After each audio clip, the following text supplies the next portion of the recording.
Senhoras e senhores, estamos aqui para mais um grande episódio. Hoje, um episódio inédito que nós vamos fazer uma análise das decisões favoráveis à defesa do Supremo Tribunal Federal no primeiro semestre. Uma pesquisa capitaneada aqui por muitos craques, alguns que vocês já conhecem.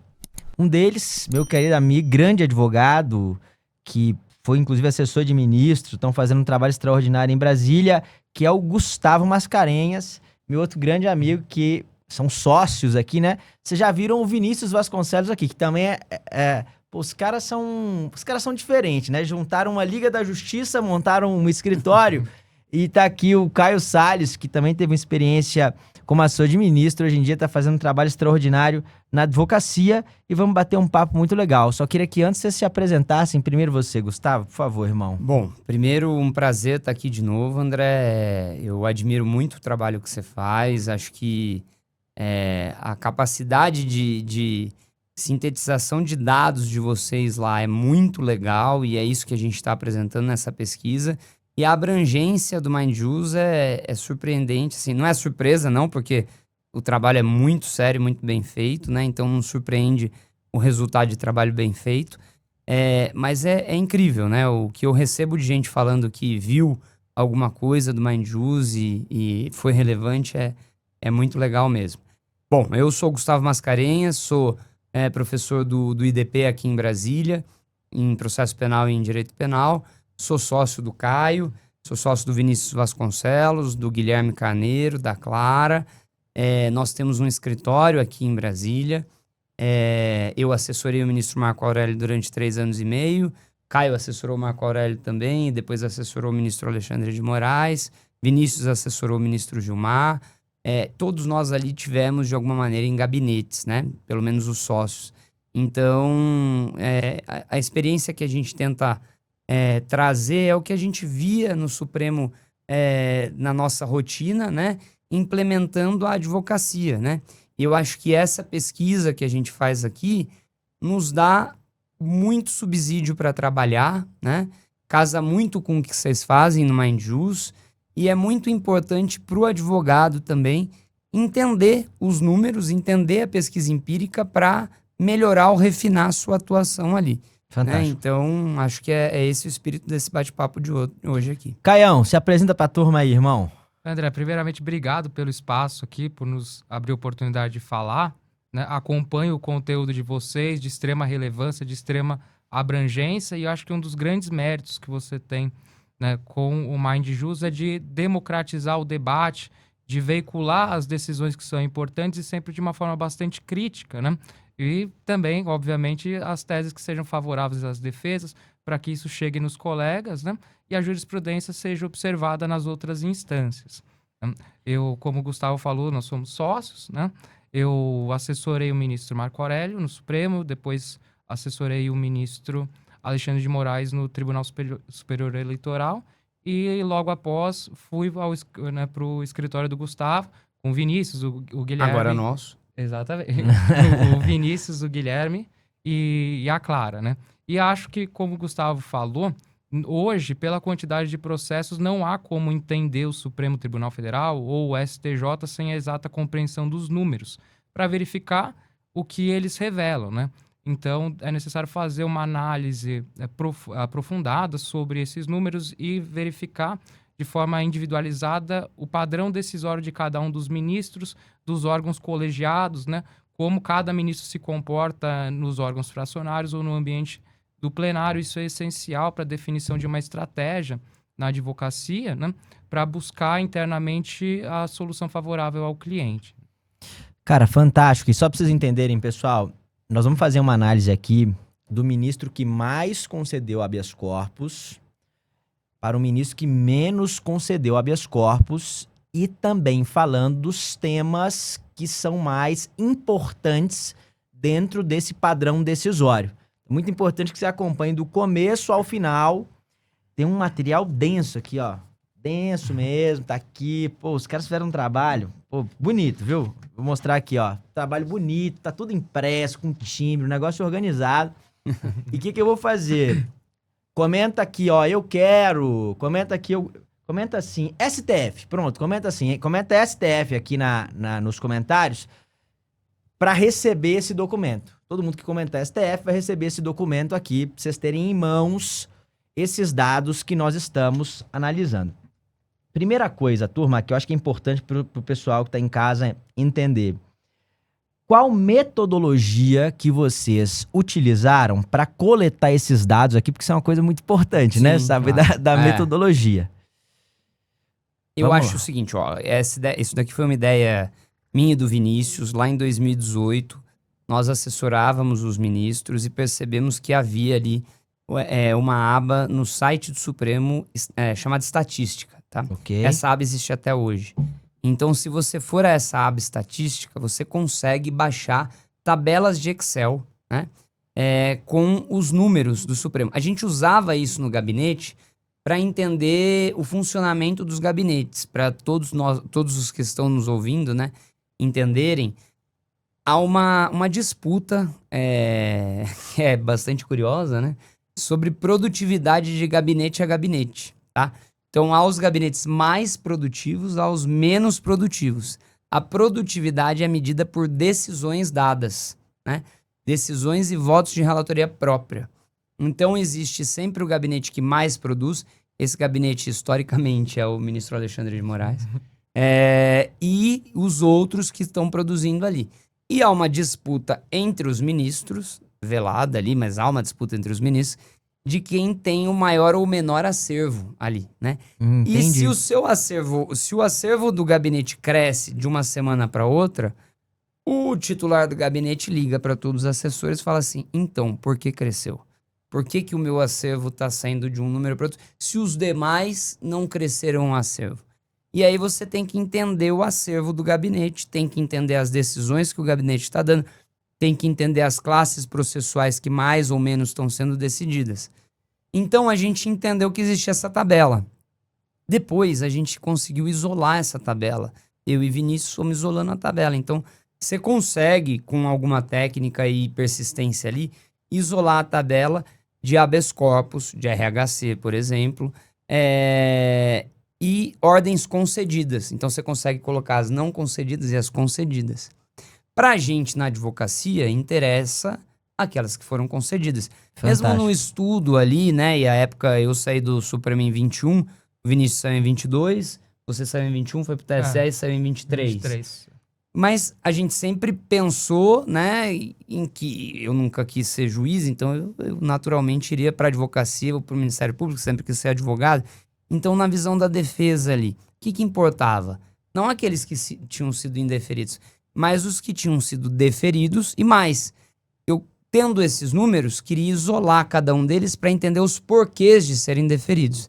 Então, esse dado que a gente traz aqui hoje é público. Está na aba Estatística do Supremo, você consegue baixar a tabela de Excel e dela abrir habeas por habeas. Esse é o principal trabalho. Nós temos uma pessoa hoje no escritório, que é a Ingrid, que abre habeas por habeas, isola o dispositivo e classifica em 7 critérios.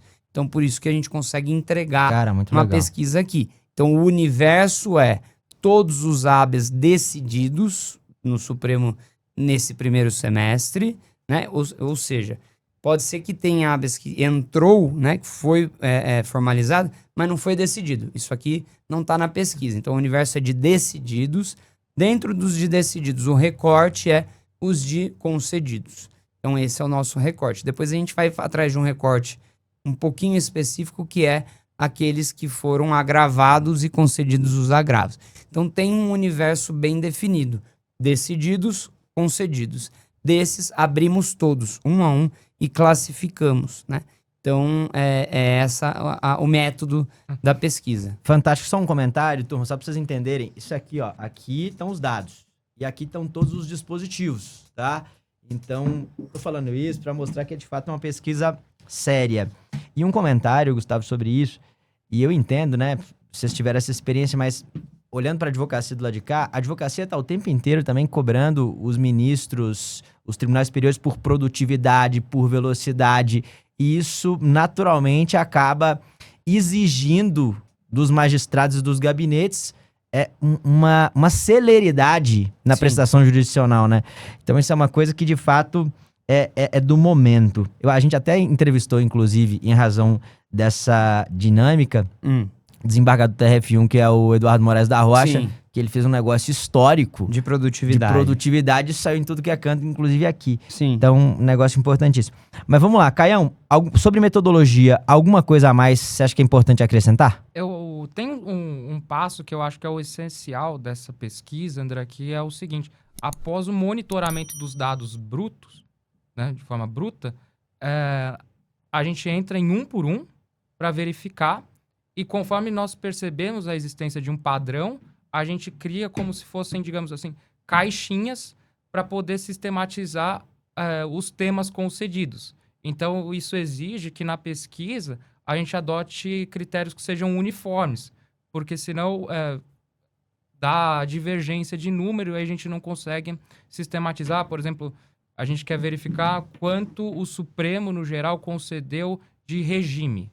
Então, a gente tem que uniformizar o termo que a gente utiliza na pesquisa para que tudo bata, para que não exista Fantástico. divergência. Então, por exemplo, no regime, tem que existir lá o termo, que é muito comum de todos os ministros, fixação regime. Se tiver ausência de fundamentação regime, ele vai divergir. Então, vai ficar um habeas que talvez não se encaixe naquele, então tem que também adotar um padrão uniforme para que a pesquisa realmente reflita aquilo que existe nos dados. Fantástico, cara.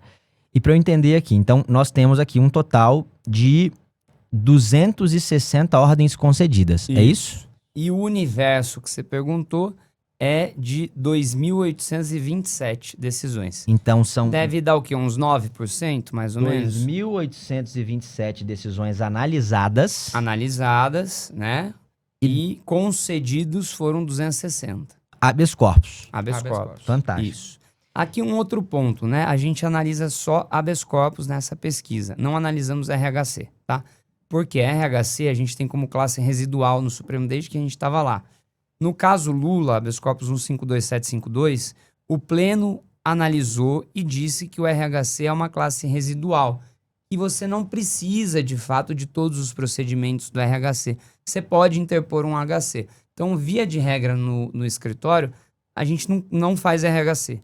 Por quê? Você depende da interposição, da remessa, então acaba demorando mais, né? Então, a gente faz via de regra HC. Se você for ao número de classes processuais hoje, por exemplo, no Supremo, né? O habeas corpus, depois dessa decisão, ele deu uma disparada, né? Então, ele já está 260 e Sim. pouco, né? O RHC não venceu 200 mil ainda. Por quê? Porque realmente as pessoas deixaram de fazer, quem está toda hora lá, deixou de fazer RHC para se concentrar no HC, né? Fantástico. Por procedimento mesmo, mais Aquela rápido. jurisprudência da impossibilidade do HC substitutiva, ela caiu, né? Então, a RHC, a tendência é se tornar uma classe processual em desuso, né? Né? Vamos lá. Entrando no padrão decisório, nós temos aqui, liderando esse ranking de decisões favoráveis à defesa de ordens concedidas, melhor dizendo, nós temos o Fachin com 65 habeas, é isso? 65 habeas. Veja, se você dividir aqui, então, né? Esse número aqui, 2.827, né? Por 10, porque são os ministros que sofrem distribuição excluída da presidência, o ministro Fachin deve ter recebido mais ou menos, vamos colocar ali uns 290, 300 habeas, vai? Ele deferiu 65. Veja que o deferimento dele é da ordem superior a 20%, deve dar 21, 22. Ou seja, é alguém que defere bastante, né? 1 em 5, né? Então, é bastante coisa, né? Fantástico, cara. E isso significa que o ministro Fachin é injustiçado, né? Exato. Porque acho que pelas tem a questões imagem da Lava Jato, Jato. de que é muito duro em matéria penal, né? E que realmente não analisa, e os números demonstram que a fama não coincide com a realidade. Exato. Fantástico. E aí você consegue identificar, por exemplo, teses de predileção. Então, em 13 desses Só 65... uma questão antes de entrar em tese de predileção. Qual a importância para a advocacia de conhecer essas teses de predileção? Eu acho, por exemplo, assim, de uma maneira muito prática e direta, que quando você vai estabelecer contrato de honorários, né? Se você souber que você está diante de um caso, que você já tem relatoria definida ali por algum outro recurso, algum outro habeas que chegou, mas, pô, caiu num gabinete que dá 20% dos habeas e o principal tema é implemento de tráfico privilegiado e faltou alguma coisinha ali para você conseguir o privilégio do tráfico, pô, você pode diminuir o prolabore e carregar no êxito, né? É uma questão prática, verdadeira, né? Fantástico. Até por uma questão pro bono que eventualmente surja, Pois né? você pode não cobrar no prolabore e ir pro êxito. Não... Sim. Porque, ó, o faquinha aqui dos 65, 13 é implemento do tráfico privilegiado. É bastante coisa, né? Então, assim, se eu tivesse um habeas lá e o cliente tivesse meio reticente, eu soubesse que é implemento de tráfico privilegiado e tem, por algum motivo, uma prevenção do faquin, porra, esse cara eu cobro muito pouco no prolabore e posso carregar no êxito, porque eu sei que a chance é muito grande ali. Cara, fantástico. Agora entrando, temas de predileção do ministro Fachin. Aqui a gente separa duas coisas na pesquisa, né? Temas de predileção e alguns habeas para estudo, que são habeas que a gente, viu uma tese diferente, uma coisa que chamou atenção, algo que vale a pena o advogado que está nos escutando parar e abrir. São 2 ou 3 por ministro, então aqui não passa de 30 habeas, 25 habeas. O cara, né, tem coisas mais legais pra fazer no final de semana, mas só que o cara para e pega e lê e lembra de um caso dele, são habeas legais, decisões que valem a pena serem vistas, né? Então, os temas de predileção, ministro Fachin, 65 habeas, 13, implemento de tráfico privilegiado. Então, já vimos que ali é bastante importante.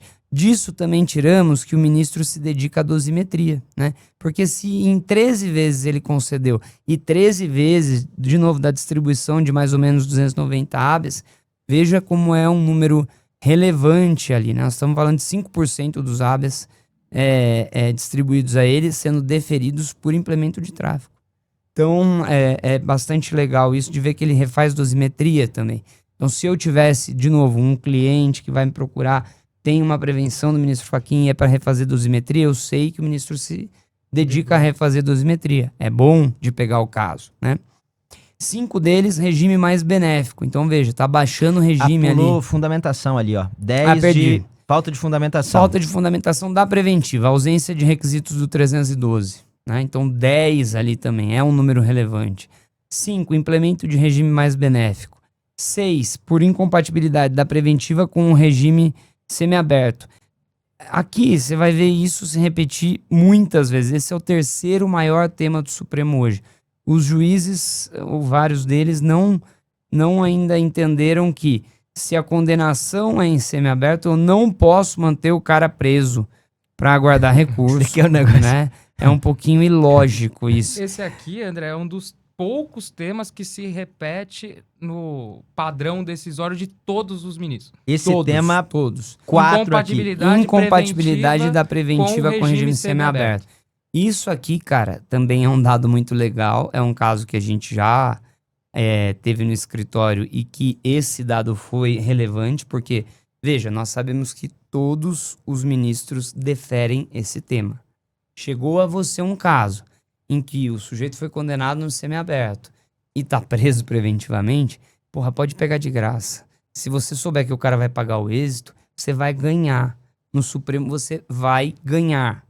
E é um absurdo, né? Inclusive de ofício, inclusive superando 691 e etc. Exatamente, isso também é absurdo. importante para verificar a possibilidade que se tem no caso concreto de superação de óbices formais. Isso aqui, por exemplo, de incompatibilidade de prisão preventiva com o regime semiaberto. Como todos dão, ainda que você não tenha um ministro prevento, é plausível, né? E vale a pena tentar a superação de uma súmula 691, ou ainda que se trate de o ato coator de uma decisão monocrática, vale a pena a impetração do habeas corpus no Supremo, porque todos observam. Então é possível que se enquadre ali no critério que eles utilizam da teratologia ou do flagrante constrangimento legal para concessão de ofício. E a mesma coisa vale hoje para viabilidade de ANPP. Todos estão dando também. Então, 6 do ministro Fachin, mas todos têm dado também. Se for o primeiro momento processual de se manifestar após a decisão do Supremo de viabilidade, todos eles estão dando. Então veja como conhecer esse número é importante. Fantástico. Então a gente tem esses 2 temas que são... Unânimes. Unânimes.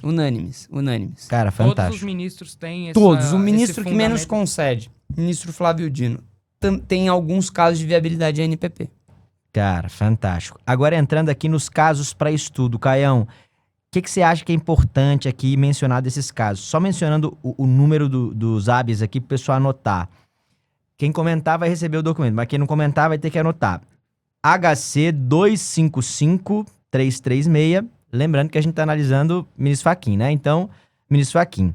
Tema: retroatividade da representação em crime de estelionato. O outro HC, tá aqui em caso para estudo, HC 253 e 516. Tema: excesso de prazo.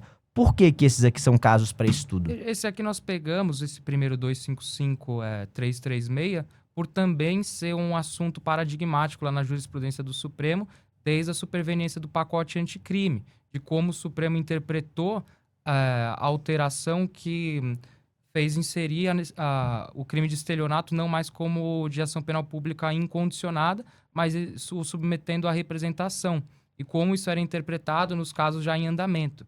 Nesse caso específico, o ministro Fachin faz uma consideração bastante interessante de que, olha, era um processo em andamento, né? A vítima compareceu na delegacia. E ele disse, o fato da vítima comparecer não significa uma conclusão inequívoca de que ela queira processar o acusado, porque a vítima comparece, muitas vezes, com a intimação de que vai sofrer condução coercitiva. Chamou, ela foi, tem medo da algo do polícia, tipo. né? Ela já foi vítima de um estelionato, agora ela tem medo do Estado também. Agora, a né? manifestação inequívoca que se exige para fins de representação, aqui não houve, ainda que tenha comparecido na delegacia. Então, o que ele fez? O ministro deferiu a ordem para que o juízo intimasse as vítimas para que elas ratificassem, né, ou expressassem ou não o interesse em ver os acusados processados. Na minha opinião, não deveria nem ser objeto da vítima ser notificada para isso, mas enfim, né, é o que aconteceu ali. O 253.516 é notável porque o sujeito tinha cumprido 70% da pena sem análise de regime até agora. Então, é daqueles casos teratológicos que você vê. Vários deles aqui vocês vão ver que é isso, tá? Para vocês... qual que é a noção que a pesquisa dá também? Imagine que um juiz analisou isso, que um tribunal de justiça analisou isso, que o STJ analisou isso, e que precisou do Supremo analisar que o cara estava preso por 70% da condenação para aí sim viabilizar ou não uma progressão de regime. Né? Cara, sensacional. Então, primeiro lugar do ranking aqui, ministro Fachin. Entramos na segunda análise, segundo lugar do ranking, ministro Gilmar Mendes, com 56 ordens concedidas. O que também vai para uns 20%, mais ou menos ali, vai dar uns 18%, 19%, vamos arredondar para 20%, que eu sou de direito, então eu não sou de matemática, então... E os temas ali, os temas recorrentes meio que se repetem ali, né? Na verdade, no geral, se repetem e aparece falta de provas aqui apenas. Falta de fundamentação. Ah, não. Falta de fundamentação, né? O primeiro dele. Não, aqui. Na verdade, os temas todos aparentemente se repetem, Sim. se comparado com o ministro Fachin. No caso dele. No caso... Que é legal, né? Ou seja, o ministro analisa provas em habeas. Veja só o que a pesquisa entrega. Genial. Não, habeas corpus não cabe análise de fatos e provas. Então tá bom. Então tem 5 do ministro Gilmar Mendes analisando fatos e provas e dizendo que as provas, havia falta de provas para uma condenação. É bastante coisa, Extraordinário. né? Então, quer dizer, eu tenho um caso em que a prova é fraca, caiu no ministro Gilmar Mendes. Puta sorte, né? Agora, veja os temas repetidos aqui. Viabilidade NPP. Ou seja, putas, cara, você tem um caso na mão em que ainda não foi oferecido a NPP, é o primeiro momento processual, vai fundo. Dá para ganhar esse caso ali, né? Regime mais benéfico, com 6. Implemento do tráfico privilegiado com 11. 11, olha só, E implemento de tráfico privilegiado. De novo. E a gente tá falando para advogados do Brasil inteiro aqui, né, cara? Tráfico, se você for ver o número final, dos 260 habeas concedidos, 122 versam tráfico. O que significa isso? É um dado interessante. O Supremo gasta metade da jurisdição dele analisando lei de drogas, ou seja, a lei de drogas deve estar errada, né?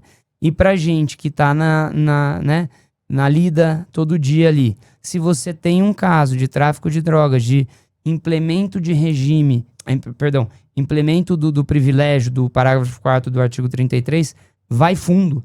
Porque você pode perder com o juiz, perder com o tribunal, perder com o STJ e ganhar no Supremo.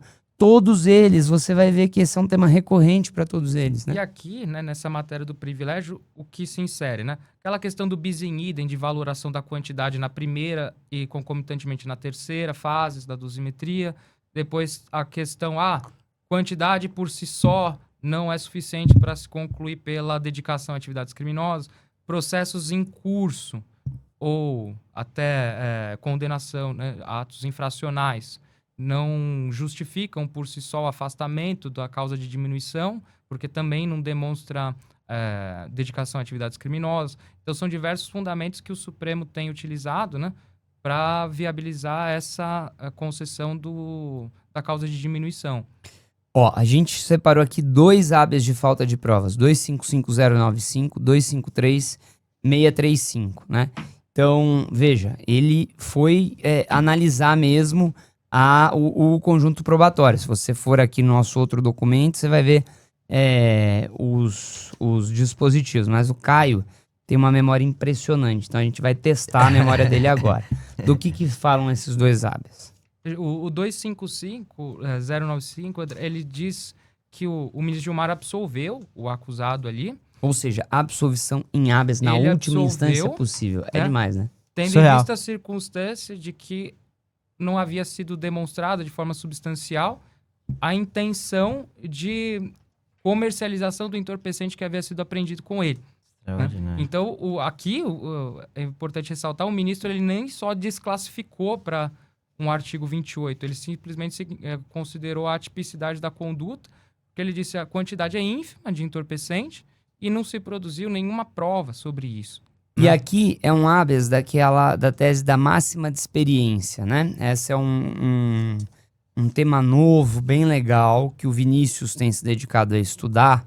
Máxima de experiência é quando eu, tendo em vista uma noção comum, né, sobre uma ideia, né, eu aplico algo que está na minha cabeça. Então, simplificando muito, o Vinícius vai me matar depois de ouvir isso, mas é dizer o seguinte... Considerado que a gente sabe que em favelas existe tráfico de drogas, provavelmente se o sujeito estava perto de uma viela na favela, ele estava traficando, né? Ou ele estava associado ao tráfico. Veja o dispositivo desse 255095. Feitas essas considerações e analisando os autos, entendo que o fato de o paciente estar conversando com outra pessoa e ao perceber a aproximação dos policiais tentar evadir-se do local durante a abordagem pessoal ser encontrado na posse de pequena quantidade de droga, 3,7 gramas de cocaína e 24 de maconha, bem como R$ 43 em espécie, não conduzem necessariamente à conclusão de que estivesse ali vendendo a substância ilícita. Então veja, se qualquer ser humano tiver um pouco de droga no bolso e vê a polícia, a atitude de correr é natural. É autodefesa, né? Então não quer dizer que você é traficante porque tá portando uma pequena quantidade de droga, é isso que o ministro está dizendo. Mas na cabeça do policial, talvez do delegado de polícia que abordou esse caso, né? O fato de estar com pequena quantidade de droga e ter corrido da polícia levou a indício suficiente de que era traficante. Veja, é perigosa mesmo a máxima de experiência, né? Ele estava portando droga, e daí? E uma provocação aqui, queria perguntar isso para vocês. Aqui no estudo eu vejo que, no caso do Gilmar, e na sequência, né, do terceiro do ranking, que é do André Mendonça, nós temos mais casos para estudo. É porque eles deferem mais. Não, mas o ministro Fachin... e tem mais temas diferentes, Sim, assim. você tem razão. Tem razão. Tem alguma... Vocês conseguem ver algum padrão nesse sentido, assim, do ministro Gilmar jogar mais temas inovadores, teses, e o ministro André Mendonça também? Eu acho que sim, cara. Eu acho que talvez no ministro Fachin o direcionamento seja para esse caso. E ali, talvez nos outros dois que você citou, tem uma liberdade da equipe, né? Os ministros, assim, vejam, eles são seres humanos, né? Nós dois assessoramos aqui. Então, ele verifica aquela decisão que vai ser implementada. É claro, o ministro Marco Aurélio, ele canetava a gente em caneta vermelha, a gente dizia que a decisão voltava sangrando. Então, todas as decisões que eram dadas, né? Mas ele é um ser humano, ele tem que julgar tributário, administrativo, civil, penal, etc, etc. Então, não dá pra... Ele, obviamente, não é quem minuta tudo. Quem minuta é a assessoria. Então, você pode entender, por isso que você disse mesmo, que o ministro Gilmar e o ministro André Mendonça, talvez a assessoria tenha uma liberdade maior de verificar os casos ali, né? Fantástico. Até, André, né, é uma questão de, talvez, de sensibilidade que o ministro exige da assessoria quanto à amplitude do habeas corpus. Pode ser o ministro, no caso aqui do ministro Gilmar, ele deferiu de ofício um habeas corpus para afastar a perda de cargo. Então, ele supera uma série de requisitos de índole formal e defere a ordem, né? Em outros gabinetes, essa superação de óbices muito provavelmente não ocorreria, né? Fantástico. Então, talvez isso reflita uma compreensão que o ministro tem do habeas corpus, né? E que ele exige da equipe também, de forma não passar por cima ou de exigir que tudo realmente seja analisado. Por isso essa diversidade de matérias entre os ministros. Só para passar para a turma aqui, ó, casos para estudo, tá? Envolvendo falta de prova, e aqui falando de ordens concedidas, como vocês sabem, HC 255095, HC 253695. Mais uma vez, para receber esse documento, comenta aí STF que a gente vai te mandar. Ó, HC 253501, nulidades, cadeia de custódia. HC 252742, nulidade, perda de cargo público. E por último, HC 232627, tese, foro por prerrogativa de função. E esse aqui decidido no pleno? Sim. No pleno. Esse é um caso interessante, né? Voltou ao que se tinha há muitos anos atrás, o foro por prerrogativa de função. E mais, vou deixar o Caio comentar sobre isso, mas o que eu acho mais interessante desse é a fixação de tese em habeas corpus. É uma inovação que a gente está vendo a partir desse ano ou do ano passado, na verdade. Não se fixava tese em processo objetivo, né? Não dava para fixar, porque o processo... em processo subjetivo, perdão. Porque o processo versa sobre uma pessoa. Mas como há uma repercussão e o Supremo... Veja, a gente entendeu o papel do Supremo como corte constitucional mesmo, como órgão de abóboda do sistema de justiça no país, em uns 10 anos, né? Antes o Supremo dava uma decisão e talvez o juiz lá do interior não tomasse noção disso. Hoje acho que a gente consegue fazer a escalação do Supremo melhor do que a escalação da seleção, com certeza, melhor do que a do Palmeiras, que é o melhor time que existe. Mas a gente consegue escalar o Supremo facilmente. E as decisões têm sido vinculativas mesmo fora da sistemática da emenda 45 de 2011 da repercussão geral. Então o Supremo tem tentado estabelecer isso, o ministro Gilmar, que traz isso, que é uma cabeça incrível, né? Fixando tese em processo subjetivo, que não dá. No duro não dá. Mas está fixando para quê? Para orientar o sistema de justiça. Fantástico. E para fazer repercutir o que o Supremo tem decidido pro cara do interior. Não só pro juiz, mas pro apenado, coitado, que tá lá. Não é isso? Isso aí é uma tendência, né? Só rapidamente 2 casos julgados pelo pleno de teses extremamente relevantes no espaço do ano passado para cá. Nós tivemos a questão do ANPP, de relatoria do ministro Gilmar Mendes também. 189, 135. 185.913. Ele é melhor que eu, tá vendo? E o julgamento se arrastou ali por anos, com sucessivos pedidos de vista, né?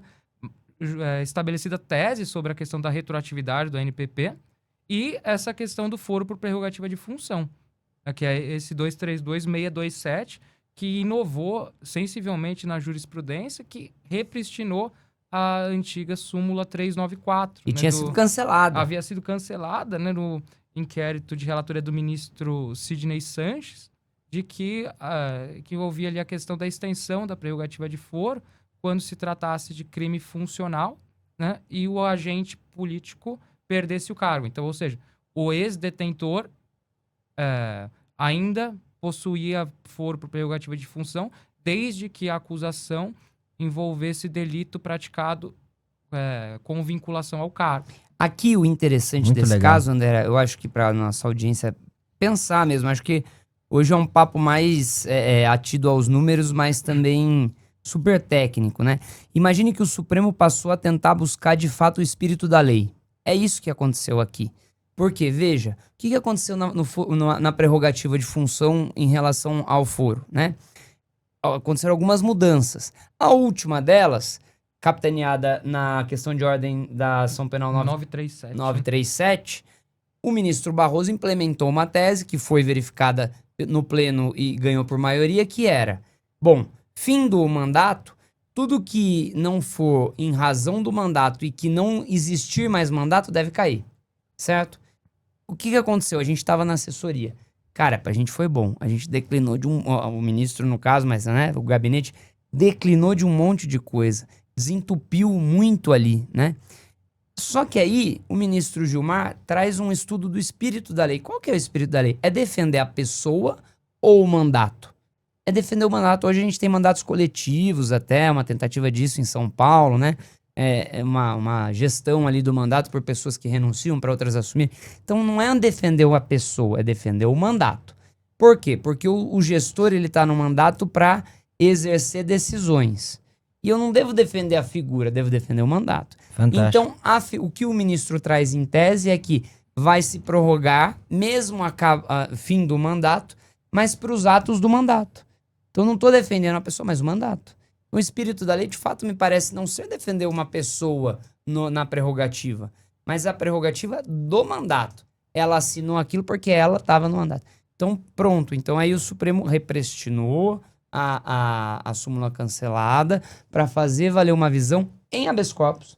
Imagine Fantástico. que isso deveria ter sido feito de fato em ação objetiva, em ADC, em ADI, mas não, foi feito ali, em habeas corpus. É super importante isso, né? Isso aqui também, né, André, demonstra que desde essa ação penal, questão de ordem da ação penal 937, a ideia, o alcance do foro por prerrogativa de função no Supremo se encontra em constante desenvolvimento, né?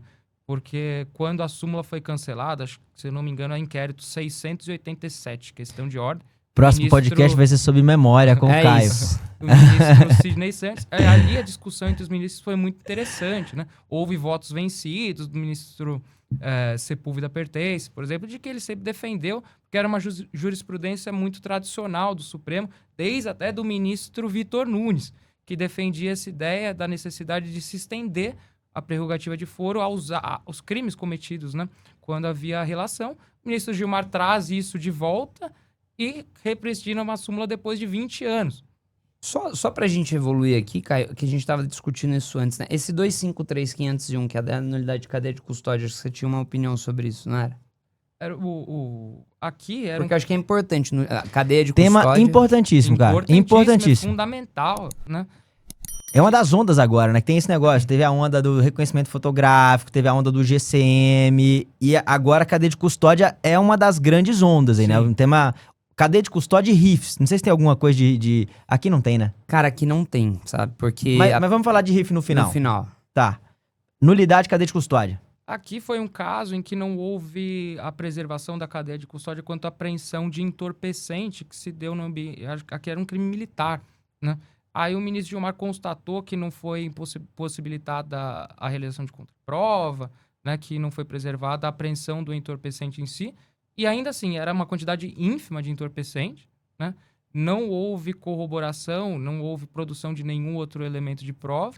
E aqui um outro dado relevante que o ministro Gilmar utilizou para reconhecer a nulidade, consequentemente a absolvição, que embora o acusado tenha confessado, ele ressaltou, né, a jurisprudência pacífica de que a confissão, isoladamente considerada, não constitui fundamento suficiente para condenação. Agora, veja a importância disso. O sujeito que quiser estudar cadeia de custódia tem a jurisprudência aqui mais atualizada possível. É o 253.501, que o ministro estabelece parâmetros de quando é quebrada ou não a cadeia de custódia. Extraordinário. Não é? Agora vamos seguir, terceiro do ranking, extraordinariamente. Eu me lembro quando o André Mendonça tava chegando ao Supremo, pô, muita gente criticando, e o ministro André Mendonça tá fazendo um trabalho extraordinário, por 35 ordens concedidas. Aí vamos de novo, que eu não sou bom de matemática, mas se ele teve uns 290 distribuídos, 35 é o quê? Uns 15%? Mais ou menos, né? Mais ou menos. Você sabe que no final do ano a gente manda isso daqui para a empresa júnior de estatística da UNB, e eles entregam daí os dados tratados pra gente. Antes é só chute esse percentual meu, mas a gente faz esse trabalho, é super bom. Topíssimo. Vamos lá. Ministro André Mendonça, temas mais recorrentes. Tema aqui de novo, incompatibilidade da preventiva com regime semiaberto, né? Unânime, como vocês comentaram. Outro tema unânime, né? Então falamos NPP, implemento do privilégio do tráfico, incompatibilidade de prisão preventiva com condenação em semiaberto. Aparece um novo aqui, que é esse último, né? Que é o afastamento da unirrecorribilidade. Esse é muito interessante. Muito importante. Que é uma briga. Que é uma estratégia nossa no escritório. É uma briga que aparentemente se instaurou, mas de forma velada, entre o Supremo e o STJ. E por quê? O STJ afirmou a compreensão de que não se revela admissível a impetração de habeas corpus concomitantemente à interposição de um recurso especial. Ou seja, se existe um recurso especial tratando de uma matéria já em trâmite no STJ, não se pode impetrar um habeas corpus pedindo a mesma coisa ali. Porque eles aplicam ali um princípio de unirrecorribilidade, ainda que o habeas corpus não seja um recurso, né? E o Supremo, então, ou seja, quando se impetra o habeas corpus e existe essa situação, o STJ não conhece do HC. Face disso, os advogados, eles impetram o HC no Supremo, dizendo que houve uma negativa de prestação jurisdicional. Os advogados, não, tem 3 deferidos aqui. Isso aqui só para nossa audiência entender. É uma estratégia que a gente usa no escritório. Por quê? No recurso especial, ele vai ter vários óbices, né? O habeas corpus também. Mas no caso de especial, os óbices deles são maiores do que os de habeas, do que a matéria Sem que eu dúvidas. posso levar em habeas. Então, o que a gente faz no escritório quando nós somos procurados por um cliente para especial? A gente fala, não, a gente vai fazer um habeas também. Eu incluo no contrato para você um habeas também. Porque o que não for analisado no especial, eu vou levar em habeas. Então, se eu tiver um não aqui, o máximo que eu vou ganhar é outro não aqui. Mas eu tenho uma arma que, ao invés de ter uma bala, tem 2. Então, vou disparar as 2. Ah, mas aí ele vai aplicar a unirrecorribilidade aqui no habeas. Tranquilo, esse daqui eu nem cobro para fazer um habeas pro Supremo, falando que não tem unirrecorribilidade nesse caso. E aí, veja, eu abro a discussão. Então, ao invés dele ter um campo de discussão bem ali restrito ao especial, ele ganha um maior no habeas corpus, né? Sim. Então é isso que a gente tem feito lá. Pra nossa audiência isso é legal, A talvez. gente vê os ministros criticando, às vezes, essa estratégia. Ah, mas Certo. daí deixa Exatamente. criticar. Eu não tenho nenhum problema com receber Né, crítica. mas falam por conta de volume de processos, etc e tal. Como é que vocês visualizam isso, né? Pô, às vezes o advogado impetra HC e às vezes também tem isso, né? Às vezes o advogado no STJ, ele tá com HC, ele tá com RESP também, e ele faz um HC em paralelo. No nosso não é em paralelo. O que a gente Importante primeiro deixar isso espera claro. o RESP, e o que não tiver sido abordado ou conhecido no RESP, eu tento levar em habeas. Eu não levo Fantástico. todo. Eu não copio e colo o RESP no habeas, né? Fantástico. Porque é sacanagem mesmo, né? Daí o que eu vou receber? Eu vou receber uma decisão também copiando e colando o que foi decidido no RESP. Então eu tento dar um novo prisma pro habeas, né? Agora, porque a crítica a essa estratégia eu vou deixar de fazer? Não, o cara que tá preso, né? Então eu tenho que ir atrás disso. Fantástico. Eu acho que a crítica não é nem tanto nesse sentido, é mais em relação a esse... A fazer 2 vezes a mesma coisa. Exatamente. A aí não. reiteração de pedidos, né? É.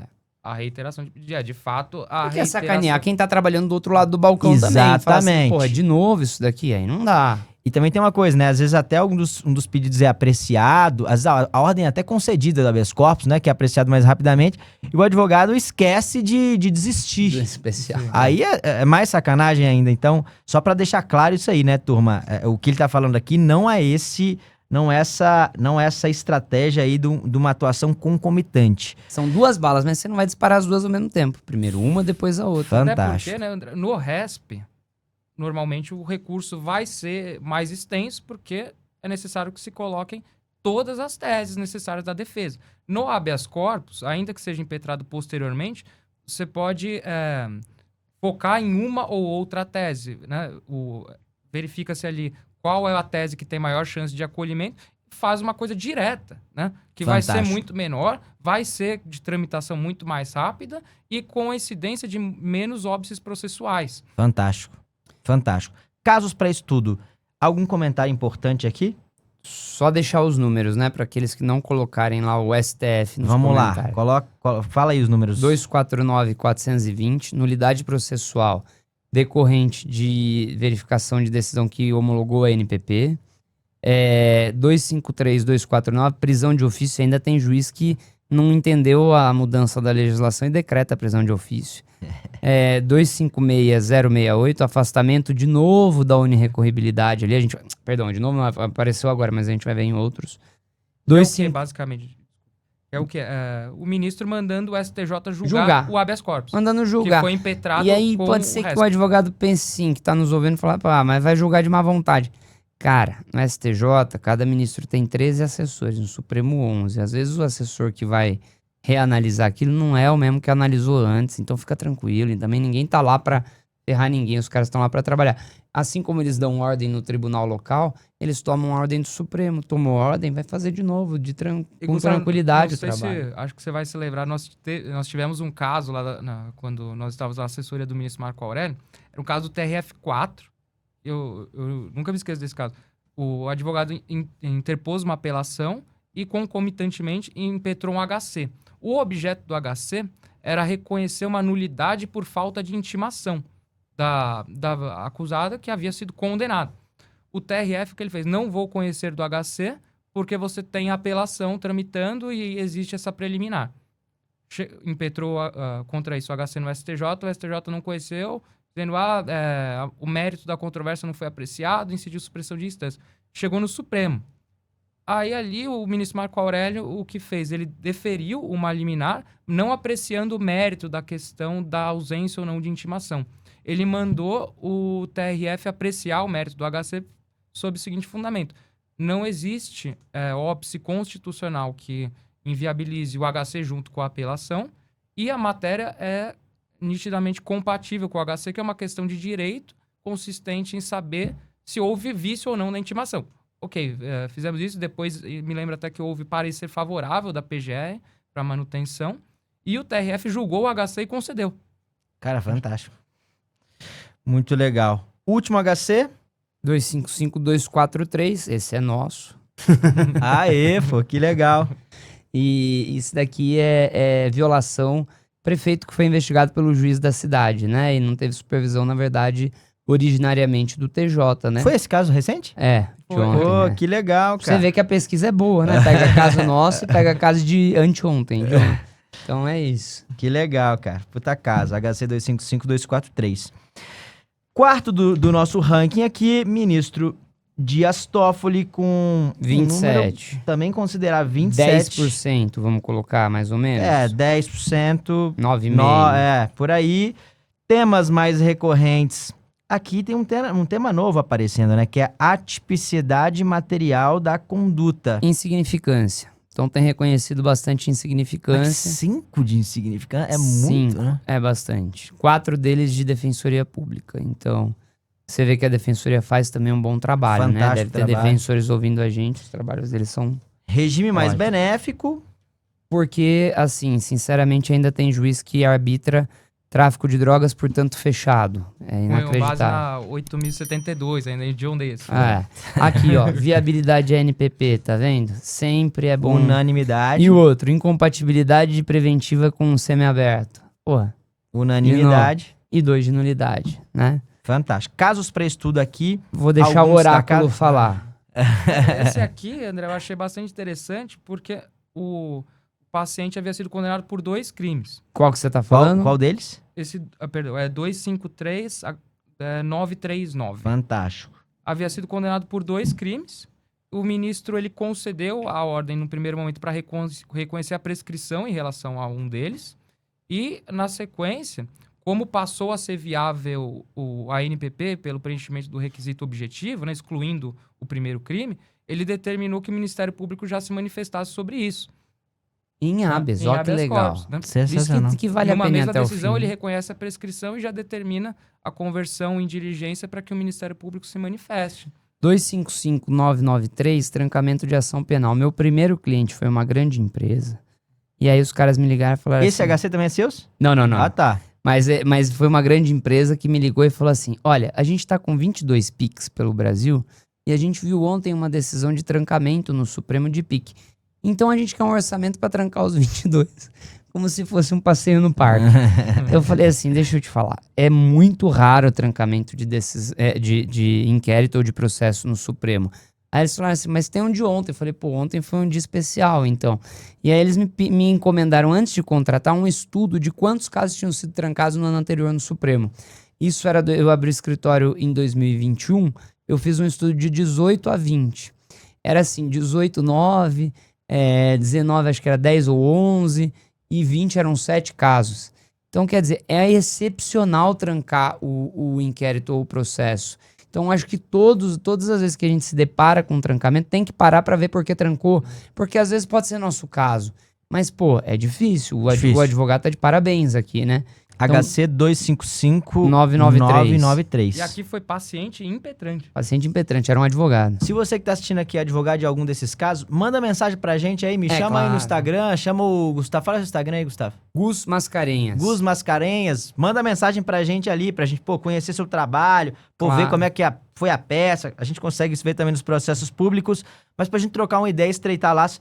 Você mexe muito com rede social, Caio? Não. Não? Eu sou mais offline. Offline? Eu sou mais- Então deixa aqui eu sou- pra mim e pro Gustavo Deixa pra mesmo. gente, eu te digo. Fala lá com o Gustavo lá. HC 256-490. Mesma coisa, unirecorribilidade. É pra mostrar que não é só um ministro que dá, né? Então falamos do Fantástico. ministro André Mendonça, agora ministro Toffoli. Ministra Carmen está em 5º lugar no nosso ranking, com 20 habeas deferidos, com 20 ordens concedidas. Vamos lá, primeiro tempo, viabilidade do ANPP, como vocês já registraram, unanimidade. Padrão. Agora vem um novo aqui, né, que é razoável duração do processo. Isso aqui, sabe o quê? Olha que curioso. Habeas que tá demorando demais no STJ para ser julgado. Então, Recurso às vezes, especial demora ali, o pendente recurso por especial anos. pendente por anos ali. O advogado faz um habeas pro Supremo e eles mandam julgar. Aí a gente foi nesses casos aqui, tá? Os 3 foram julgados e 2 foram concedidos. Ou seja, o advogado imaginar que o assessor ou o ministro do STJ fica puto porque tomou ordem, não se revela real. Né? Os caras julgam certinho mesmo. Então, né? o advogado aqui impetrou um habeas pedindo pro pedido dele no STJ ser apreciado. Porque tava muito tempo parado ou o habeas ou o especial dele. Basicamente, eu tô pedindo pra Fantástico. ter 2 de 3 jurisdição, né? ganharam. É. 2 de 3 ganharam. Esse também é um tema que, apesar de não estar aqui em todos, aparece bastante no Supremo, tá? Razoável duração do processo, considerado não apreciação por corte anterior. Casos para estudo. Algum destaque aqui, Caião? Esse aqui... De novo aqui, ó, terceiro tema dela, afastamento da unirecorribilidade. Então, André Mendonça, Carmen Lúcia, Toffoli, todos dando isso. Aqui teve um caso que ele é bem peculiar, é por isso que nós selecionamos, que a ministra ela desclassificou. É o 250.839, Isso. para quem estiver nos ouvindo. Ela desclassificou a conduta, né? O acusado tinha sido condenado por furto e ela desclassificou para estelionato. Era um caso em que houve uma adulteração de medidor de energia. A condenação era por furto. Ela disse, não, mas isso aqui, né, não tem, existe a subtração da energia. E no qual ela dá parâmetros para desclassificação. Então, legal pra gente saber quando desclassifica, para ela ou pro Supremo, né? Ou então, pelo menos, Porque é muito pra comum turma, também a né? gente verificar, desclassificação pressupõe reexame de fatos e provas, não é compatível com o habeas corpus, então simplesmente não se conhece, né? Então, ou seja, não é bem assim. Às vezes é possível, às vezes se concede. Os outros 2 é só pra gente ter exemplos. Então, de razoável duração do processo, o advogado que tá com um caso parado há muito tempo na STJ e quer fazer um habeas pro Supremo, 249.518 é um bom modelo. Fantástico. E o 257 mil, de novo, isso que a gente estava falando do afastamento da unirrecorribilidade, desde que justificadamente, desde que o cara não... Né? A gente tinha, quando nós estávamos na assessoria, eu lembro bem, de alguns advogados, cara, era uma meia dúzia, que impetrava 10 vezes o habeas, 10 habeas, e achava que era gênio, né, para fazer isso. Por quê? Porque aí caía no Marco Aurélio, que deferia muito habeas, concedia muito habeas, e desistia dos outros 9. Então, excluía da presença. Isso não é uma estratégia legal, né? Isso aí é um pouco de chicana. E a gente oficiou a presidência para falar, ó, isso aqui não dá. Não é a mesma coisa que o cara fazer um especial e um habeas, mas pega mal, porque parece que É realmente ruim. não é legal, entendeu? Mas já se você estiver no lado da boa técnica de fazer o especial e depois o habeas, pega bem e o Supremo permite. Então dá para fazer, né? E esse Fantástico. tipo de comportamento processual, né, desses advogados que impetravam os habeas corpus, tentar escolher o relator, o que ele ocasionou ali no Supremo? Houve a mudança do critério de distribuição. Porque antes a prevenção se firmava... Pela né, distribuição. se não era firmava com a simples. decisão. Perdão. Com a decisão que conhecia e julgava o mérito, ainda que fosse uma liminar. Então, por exemplo, se ele distribuía, caía com o ministro, negou segmento não conheceu. Não firmava a prevenção. Se caísse com o ministro Marco Aurélio, que tinha, né, uma compreensão de maior amplitude do HC, ele ia conhecer. Hoje, a prevenção é firmada com o ato da distribuição. Então, Fantástico. acabou com essa Distribuiu, prática processual, acabou. né? Entendeu? E tem um negócio aqui, para você que está nos escutando, que é muito importante. Eu quero pedir sua ajuda para mandar isso aqui para o máximo de pessoas possível, para o máximo de advogados possível, porque isso aqui é muito importante, turma. Às vezes tem... Cara, a gente fala com colegas, irmão, que estão no interior do Pará, no interior do... Literalmente, a gente tem membros do Mind Justo, por exemplo, em Oiapoque e em Chuí. Literalmente, mesmo. Então, de ponta a ponta. E às vezes essa realidade aqui é muito distante. E aqui entra um ponto. Primeiro, é importante que você se capacite. Então manda esse negócio pra frente, bota no grupo do AB, bota no grupo de futebol, bota isso aí pra frente. Segunda coisa, a importância de ter parceiros. Eu digo isso, aprendi com o Kleber, que é o padre da paróquia. Às vezes, se você for atuar lá no Parazão... Cara, você tem que ter um padre ali que reza a missa naquela região pra você entender como é que é a missa lá. A missa aqui é assim. Então isso é legal pra você se situar. Claro, nem todo caso cabe um parceiro estratégico, mas às vezes o caso exige. E, pô, isso é bom pra todo mundo. Então é importante você mandar isso aí pra frente e também se ligar nisso, de ter parceiros estratégicos aqui em Brasília ou até em outras localidades. Isso também é bem importante. O melhor advogado não é o padre da paróquia, mas é o advogado do padre, né? Que tá na missa sempre e sabe como ela é rezada, né? Verdade. Ó, vamos lá. Sexto lugar. Pô, o ministro Alexandre aqui, sexto lugar. Na meiuca ali. Na né? meiuca ali com 19 habeas dá o habeas. quê? Vamos me ajudar aí. Isso aqui já dá o quê? Uns Cara, 7%, né? Por Não aí. é tão draconiano como não se diz, é. então. Não é mesmo, Não né? é. Não é mesmo. 19 habeas. Temas aqui, agora os temas que a gente já falou em todos, né? Implementação de tráfico privilegiado, Você vê que ele tem feito bastante isso, Sim. né? O tráfico, ele realmente tá se dedicando. insignificância e 3, falta de fundamentação. E um trancamento aqui, né? Exato. Trancamento. Esse caso é muito interessante. Era uma situação 253,670. que aqui, com o devido respeito, existia essa ação penal, foi um absurdo. Era um caso de crime militar, de invasão, né, clandestina num quartel. Era um sujeito que tava maltrapilho, com roupa rasgada. Ele entrou no quartel pra se defender, né? E aí, Eu até anotei foi processado aqui ainda, entendeu? o fundamento que o ministro Alexandre usou, né? Porque, obviamente, não tinha dolo do sujeito ingressar naquele quartel. Porque, veja, o ministro, ele trancou, dizendo que não havia dolo, porque olha a situação que ele se encontrava. O sujeito foi encontrado, né, ferido, descalço, com as vestes rasgadas e tangenciando a cerca do quartel, com a justificativa de que ele ingressou no quartel para fugir de ameaça de morte, que ele estava apanhando. Então, veja, o Ministério Público, nesse contexto, ofereceu a denúncia, o juiz rejeitou. Não satisfeito, ele recorreu, o recurso em sentido de foi provido, teve que chegar no Supremo Tribunal Federal para trancar isso. É meio... Por que esses casos absurdos chegam ao Supremo? Tem um desses daqui, de atipicidade do ministro, que o sujeito roubou numa paróquia um queijo avaliado em R$40 e depois foi preso consumindo bebida alcoólica e comendo queijo na mesa do bar 1 hora depois. Isso Como um caso desse chega é ao Supremo? inacreditável, né? Por Assim, qual motivo que vocês... Esses daí, eu acho que esses e o de incompatibilidade da preventiva com o regime semiaberto, sinceramente, era assim, para dar aula nas escolas do Ministério Público, falar, gente, a gente vai fazer isso mesmo? Qual que é o objetivo da lei aqui, né? A aplicação da lei penal vai ser para quê? Esse caso era um sujeito morador de rua, né? Apanhou, entrou no quartel pra não apanhar mais. E aí, pô, entendeu? Então, qual é o motivo disso chegar? Eu não sei. Eu acho que a pessoa não leu. Porque eu não consigo imaginar que uma pessoa que está dedicada à prática penal do outro lado leia esse caso e fale, vamos continuar. Algum estagiário que fez, Um não é negócio possível. que eu sempre falo pros advogados que a gente conversa, isso é muito curioso. Converso com um advogado que é independente do estado. E veja, uma coisa também que é muito legal dos tribunais superiores é a distância deles do fato. Sim. Porque às vezes, aquele sujeito do queijo, tal, é um sujeito conhecido na cidade, às vezes o fato já aconteceu algumas vezes. Roubador de queijo.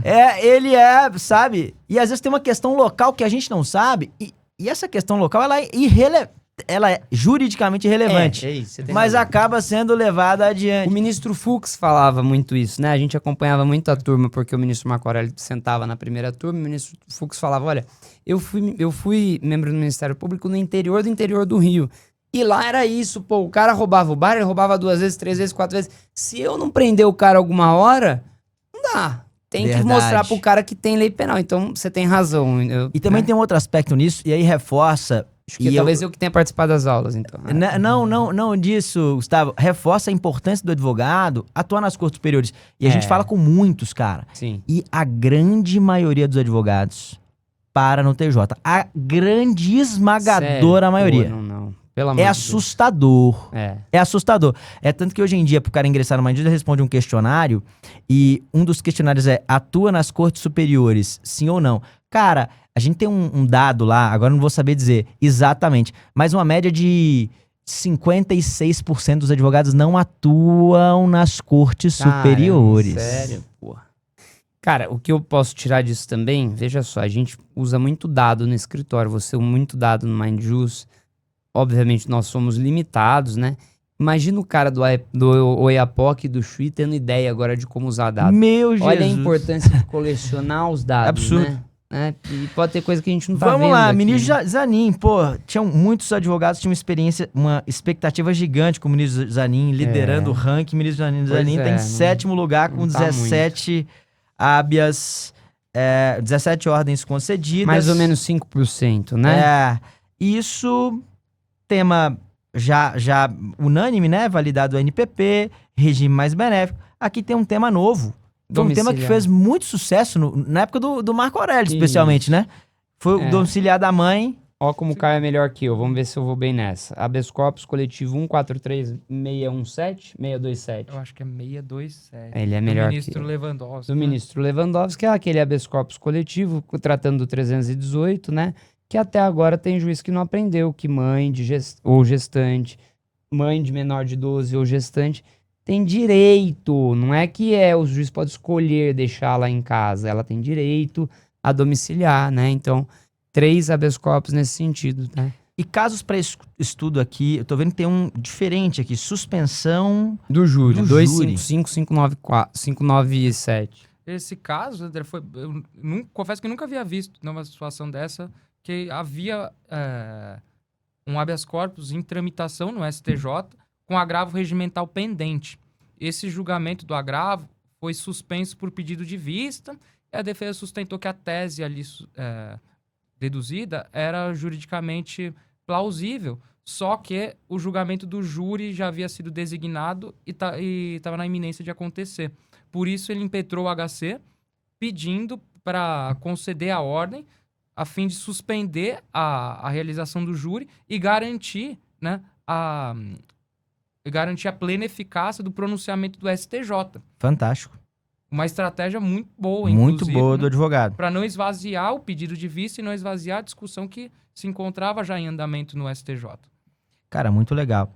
Mais uma vez, se você é advogado e tá vendo isso aqui, pô, é um caso meu, tal, se você quiser contar a estratégia aqui, pô, o que eu pensei, o que eu fiz, manda mensagem pra gente, a gente pode até conduzir junto aqui, eu e o Gustavo, pô, Claro. o Caio, pô, o que aconteceu aqui, a gente pode debater o caso, pensando nessa perspectiva estratégica. Oitavo Nunes lugar, Marques. Nunes Marques, com 14 hábeas, 4,5% mais ou menos, né? 4,5% aqui, validade do NPP. Metade Met- viabilidade do NPP. Na né? verdade, mais da metade, né?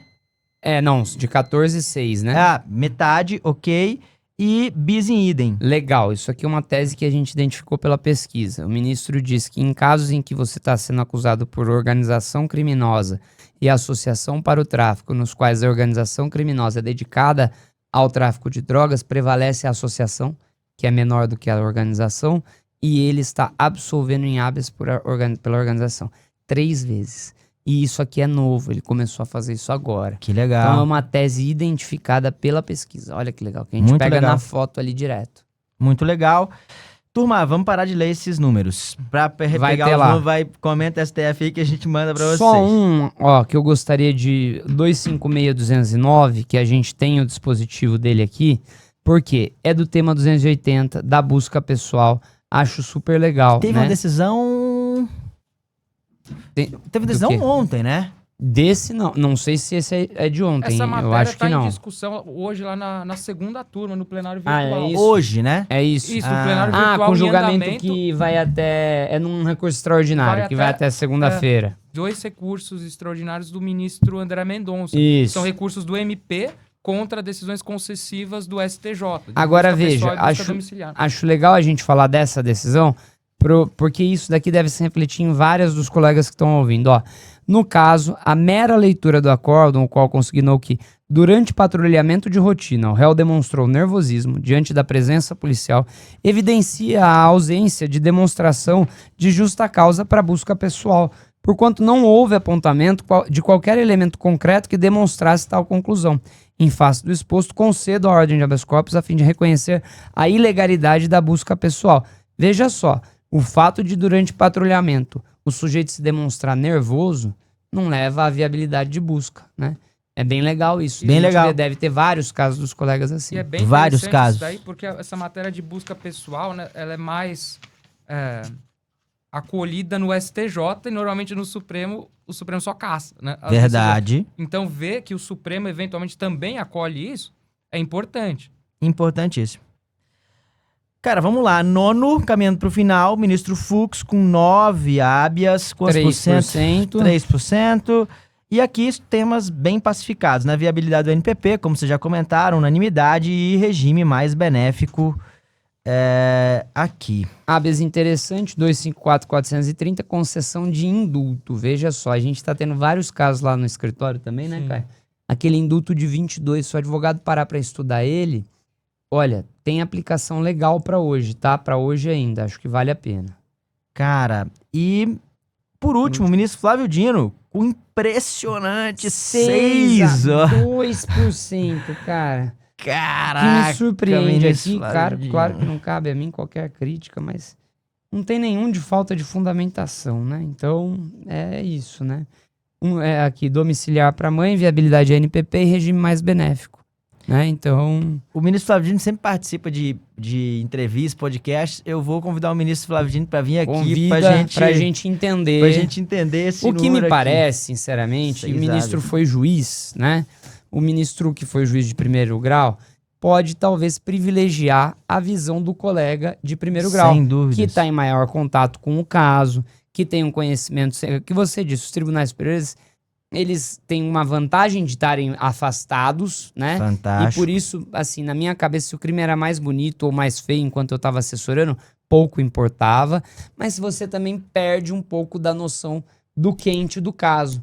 Então, talvez o ministro não conceda tanto habeas por uma predileção pessoal de privilegiar o ministro, o juiz que está em contato direto com o Ou caso. também ver além do que tá posto ali na tese jurídica propriamente dita, né?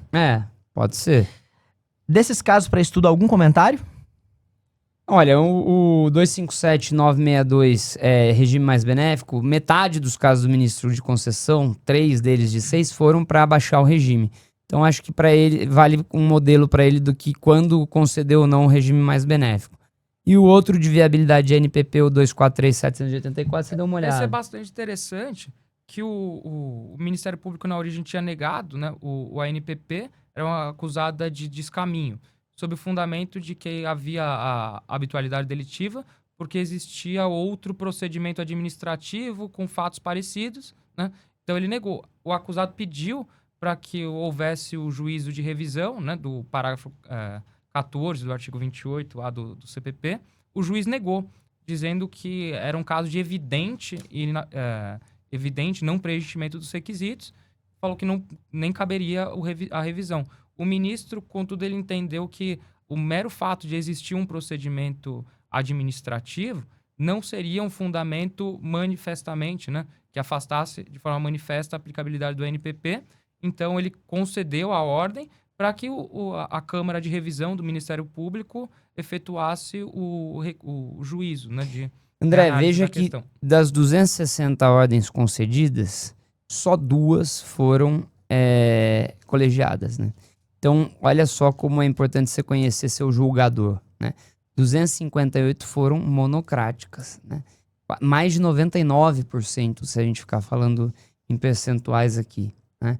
Então, você conhecer seu julgador. Conhecer que o ministro Fachin deferiu 65 habeas corpus, 11 vezes o que deferiu o ministro Dino. O que isso entrega? Distribuiu, eu já mais ou menos entendo o que vai sair, né? Qual que vai ser o julgamento ali. Por quê? Legal. Por perfil de ministro, todos eles têm seu mérito, ninguém foi escolhido por acaso ali, né? Ninguém teve sorte de sentar no Supremo. Mas são visões diferentes, normais, né? Tem ministro mais à esquerda, mais à direita, mais garantista, menos garantista, que concede mais habeas, concede menos habeas. Mas você entender o perfil do julgador é fundamental, né? Para você passar uma noção para o cliente, para você alinhar as expectativas, para uma vez distribuído ali, você saber quem é até o final, né? Tá em jogo ali a vida do sujeito, né? Fantástico. Então você saber quem vai acompanhá-lo. O Recondo tem ótimos livros e num deles diz que são 11 ilhas. Poxa, são realmente 11 perfis muito diferentes, né? Pô, vamos fazer um com Recondo aqui. Claro. Vamos fazer um com Recondo aqui. Vamos fazer. Recondo, pra você aí, ó. Vou mandar isso aqui pra você. Você vai ver aí gravado. E vamos fazer um juntos aqui, fazendo uma análise mais ou menos dessas 11 ilhas aí. Podemos até fazer o do ano, fechando o segundo semestre. Podemos. E aí a gente traz o Recondo junto pra gente debater essas questões. Topíssimo. Turma, considerações finais. Caião, consideração final. Eu acho, né, André, que esses números, eles demonstram uma certa incongruência do Supremo pelo seguinte. Estamos falando da Suprema Corte, que em tese tem uma jurisprudência uma só. Não pode existir no mesmo tribunal 11 jurisprudências, né? Se existe uma definição pelo plenário, que se siga. Se existe uma definição das turmas, também que os integrantes sigam. E não parece fazer sentido que no mesmo tribunal, composto de 11 julgadores, exista essa discrepância tão grande do índice de concessões de habeas corpus, né? Não parece que isso faça sentido, porque, obviamente, não foram distribuídos só para o ministro Fachin processos com ilegalidade. Fantástico. Não é condizente, que o ministro Dino receba menos ilegalidades do que outro. E outro ponto disso é a importância, né, que parece fundamental, do seu relator. Porque como o índice de provimento de agravos é baixíssimo, isso significa que a decisão do relator, a monocrática, vai ser a decisão definitiva. Porque o controle que a turma faz sobre o acerto ou erro das decisões monocráticas não parece tão efetivo, né? Parece que se preserva ali o entendimento inicial de quem proferiu o ato reclamado, até talvez por uma questão de não divergir do colega, né? Que envolve também um funcionamento interno do Supremo e plenários virtuais, né? Fantástico. Considerações finais. Cara, André, eu acho que o que você faz aqui no Mind Use é muito importante, porque você alinha e alia conhecimento com networking, com, né, uma comunidade mesmo querendo entender a dinâmica do que a gente faz, né? Que é a prática penal. Então, aqui, cara, o que esses números entregam pra gente são duas coisas. A primeira, a importância de você conhecer o tribunal, conhecer o julgador. Até pra você, aqui em Brasília, o que mais tem é vendedor de nuvem que diz que faz chover, mas a cidade de 6 meses é um deserto, não chove em Brasília. Então, você escapar dessas armadilhas da vida aqui, né? Que é a pessoa que diz que o acesso é assim, o assado... Pô, muito melhor você entender como que pensa seu julgador, pra você falar, meu, não tem um mágico de Oz aqui tirando alguma coisa da cartola, né? Eu consigo, você consegue, ou eu não consigo, você não consegue. É uma coisa muito objetiva, né? Em segundo lugar, a importância do habeas corpus. Veja só, o Supremo desempenha a sua jurisdição em habeas corpus.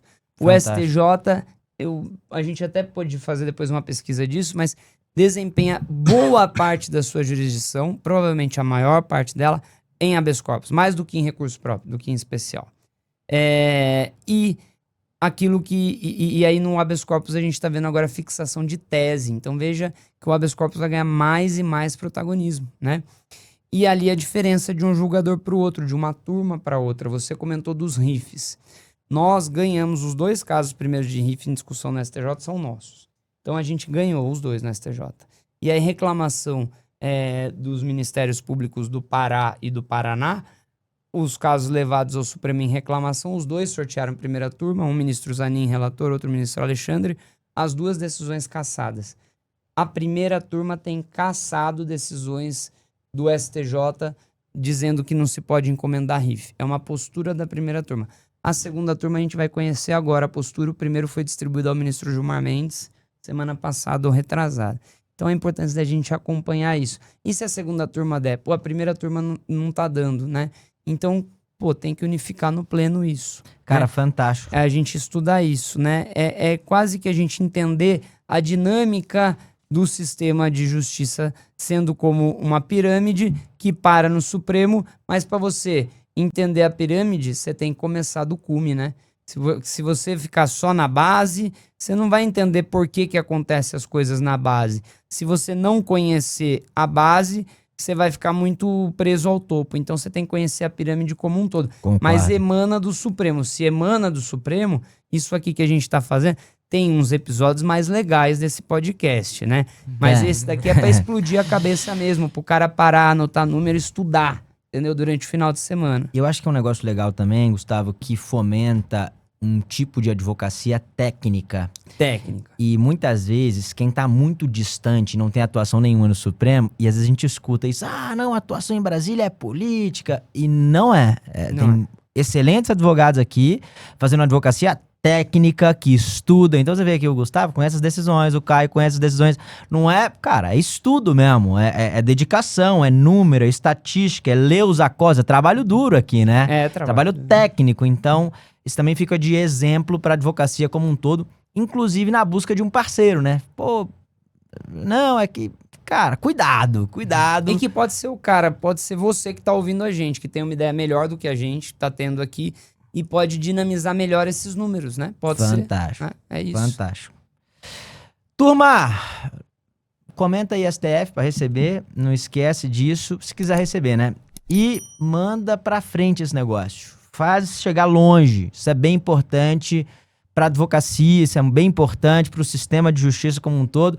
Porque se a gente eleva o nível da advocacia, todo mundo ganha, cara. O assessor pega uma peça lá mais objetiva, mais assertiva, que entende a linguagem do tribunal, ele ganha. Cara, todo mundo ganha. Isso é muito importante, isso começa por nós que movimentamos aí a jurisdição. Um abraço para todos. Caião, valeu. Gustavo, valeu. Obrigado, Tamo junto. pelo espaço. E vambora, até a próxima. Valeu, tchau, tchau.